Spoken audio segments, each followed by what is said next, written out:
Pirmā diena aizvadīta, varētu teikt, varbūt neveiksmīga, bet pieredzes bagāta. Pirmajā hītā atkal starts no ārmalas diezgan labs. Saņēmu sitienu pa auto aizmuguri un izlidoju plaši. Pat laikā vēl paspēju uzbraukt uz 2 riteņiem, bet labs finišs pie tā visa. Sestais pēc kopvērtējumā pēc pirmā brauciena, tas nozīmē iekšmalu uz otro braucienu. Īsti neizdevās starts otrajā braucienā, turpināja braukt otrais. Hennings Solbergs bija aiz manis.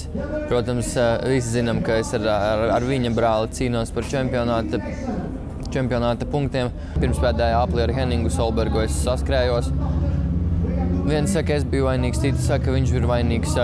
Viņš nāca no džokara pļārā, es viņu neredzēju nākot pa pamattrasi un abi saskrējāmies ar sāniem lielās sānslīdēs. Tā kā abi nolauzām riteņus, abi esam atkal rīt vienā braucienā. Neko, rīt ir jauna diena un jācīnās no jauna un nekas vēl nav beidzies.